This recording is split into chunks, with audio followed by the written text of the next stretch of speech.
Hi everyone, welcome to video 3 for section 4.4, inequalities in two variables. So just like we had done in section 3.1 with systems of equations and solving them graphically, we get to do it again with inequalities. So this time we have a system where we have y is greater than or equal to x, and then y is less than or equal to negative x plus 4. So we're basically just going to be doing a lot of shading. So what I would recommend in order to do this would be to maybe have two different colored pens, or if you have some highlighters handy, I would maybe recommend working with those. So to begin, I'm going to break this up into two different colors. So in purple, I'm going to go ahead and work on the y is greater than or equal to x. This is what is essentially known as the identity equation, if we actually had an equal sign in here instead of an inequality. If it kind of helps you to see it a little bit clearer, this is technically in y-intercept form. The intercept just so happens to be at the origin. So we could rewrite this as y is greater than or equal to x plus 0. This is telling us that our y-intercept is sitting right at the origin. And again, if we want to add a little bit more to it, if we don't see the number out in front of the variable x, it's really a 1. So our slope is actually just a 1 over 1. So we would go up 1 to the right 1, up 1 to the right 1, up 1 to the right 1. You get the idea. And again, if you wanted to, you could go down 1 to the left 1, down 1 to the left 1. Do you like how my tone is changing as I'm going down versus up? So once we've got those points down, again, step 2 would be to ask yourself, is this a solid line or is this a dotted line? Well, the tip off here is that you do have an equal sign hanging out underneath the inequality, so I'm going to use a solid line. Isn't that gorgeous? So the next thing that we would want to do here is decide which way to shade on this part of the line. So what we're going to go ahead and do then is we're just going to pick a test point. Unlike the other situations that I've had previously in the examples where I was picking the origin, I can't do that this time because I'm using the origin to graph my line. So I'm going to go ahead and maybe, let's see here, let's just pick -1, +1. So here's my test, and I'll actually write out the word test this time, for y is greater than or equal to x, using the point -1, 1. So 1 will go in for y, -1 goes in for x, so I have 1 is greater than or equal to -1. That's a true statement. So I'm going to go ahead and shade this part.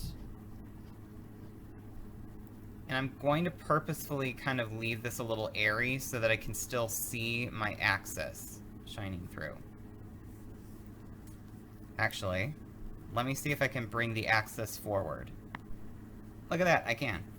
So the next thing that we want to go ahead and do is we're going to repeat the same song and dance, only this time we're going to look at y is less than or equal to -x plus 4.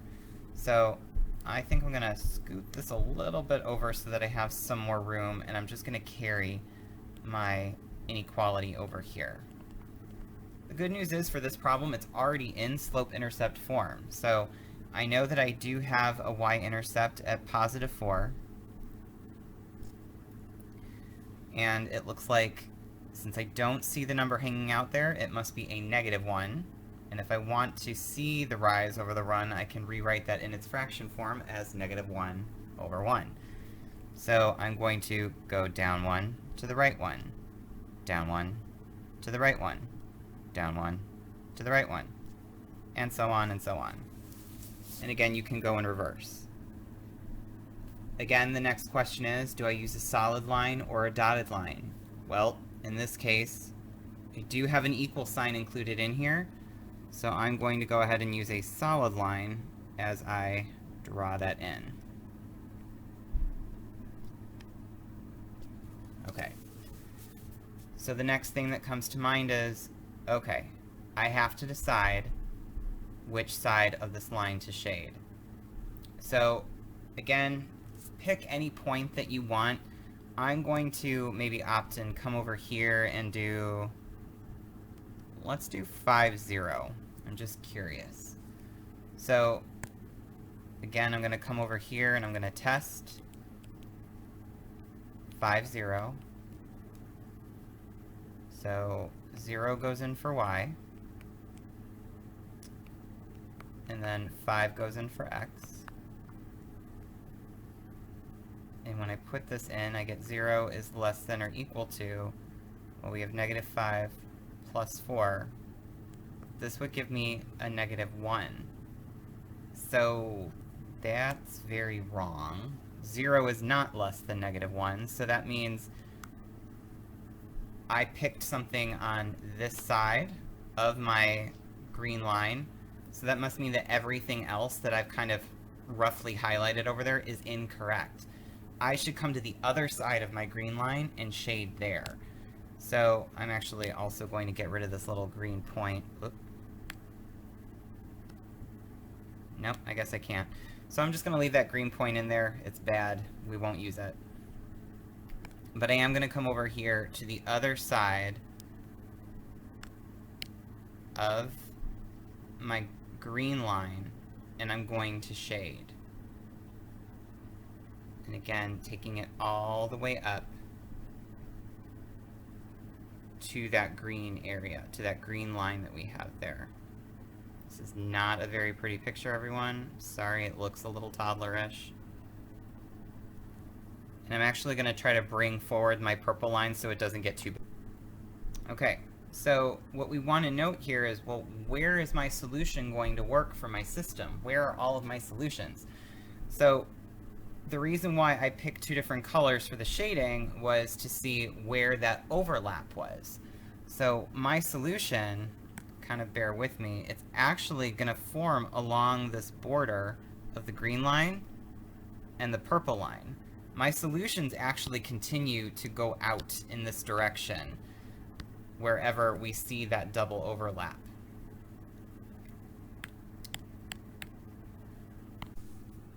Here's some additional terminology for you as well. Where the 2 lines intersect, this is known as a vertex. Your lines themselves, so the purple line and the green line, these are both boundaries. Okay, so it's basically kind of the wall that's holding that shading where it's at. The other thing to note is that the overlap that you see here, this is where all solutions to the system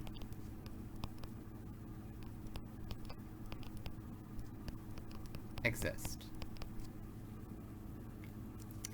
And finally, just as a quick mention as well, when you are working with this, whenever you are working on graphing something, so if we just have like a rough example of a coordinate plane, and say you put a line in here, you've graphed this line, and you've gone ahead and you shaded. Because a coordinate plane is boundless. In other words, it goes off into infinity forever. So hence the reason why we use these arrows on the end of our x and y axis. We're saying it's still going. The shaded half, or basically either if you're referring to the shaded half or the non-shaded half, this half, for example, is known as a half plane.